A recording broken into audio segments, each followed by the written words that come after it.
Hi everyone, Shelley Rael, registered dietitian nutritionist, and I want to address how we estimate how many calories you need as an individual to manage your weight or even just have a healthy functioning human body. It is always an individual thing, how many calories you need, meaning your calorie needs are different than anybody else's unless it's coincidence that you have the same number. A lot of times people have a number in mind based on what they've read or heard or past dieting experiences. And in my years of working as a dietitian and working with people who want to manage their weight, the number is really often skewed and not enough calories to support their body function. So, what I want to let you know is how we get to this number or how we estimate a person's needs, what pieces of information that we need, and how we get there. And in most cases, the minimum number of calories that you will probably need as a person, as a human body. So there's 5 things that we take into consideration when we are calculating or estimating a person's individual needs. 4 of them are pretty easy to assess or measure. So first thing we want to know is somebody's sex. Men versus women, we have different calculations, different metabolisms based on the biology of our human body. So, what is the person's sex? Men or women? Man or woman, male versus female. The next piece of information, and the order doesn't really matter, but another piece of information is the person's age. From the age of 20 forward, we have a gradual, very, very, very gradual decline in our calorie needs over the years. It doesn't happen all of a sudden at the age of 30 or the age of 40 or any magical year of life. It's just a gradual decline over time. So we need to know somebody's age, actual age. Another piece of information we want is their height, how tall they are. That is relative to somebody's surface area. So somebody who's a lot taller compared to somebody who's not as tall, the taller person's going to need more calories, all other things being equal. The fourth piece of information is the person's body weight.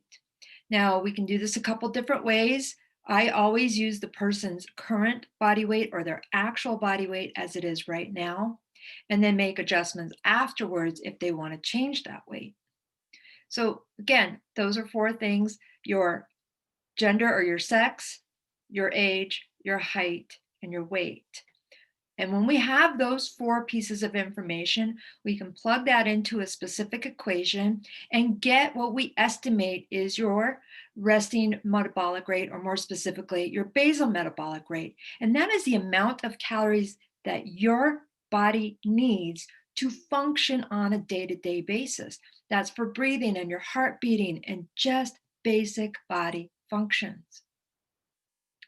And in a lot of cases, this is a lot more than what people expect. Now, there is the 5th piece of information. This one's a little bit more subjective, but this is physical activity level. And I always tell people, be careful. A lot of times people overestimate their activity level or enter an activity level that is based on what they wish they were doing, not what they're actually doing. But we do need to have an additional amount of calories or energy to support that ability to do exercise or physical activity.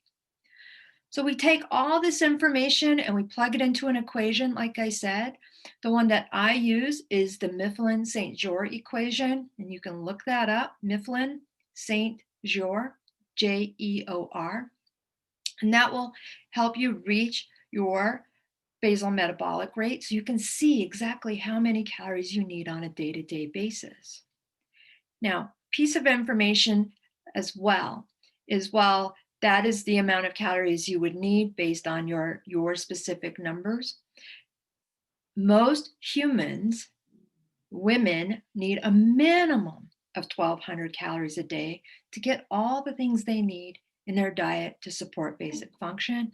And in general, men would need about 1,400 calories minimum to support body function. If we're not reaching that minimum amount to support body function, the body will tap into stored energy including breaking down muscle tissue to create energy for us to function.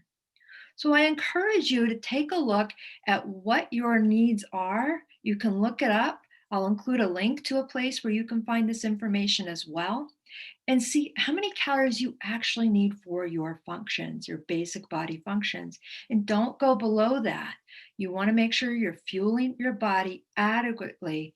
And then, as I said, I make adjustments later on how we adjust your calories to support weight maintenance, weight loss, or weight gain, depending on what the person's goal is.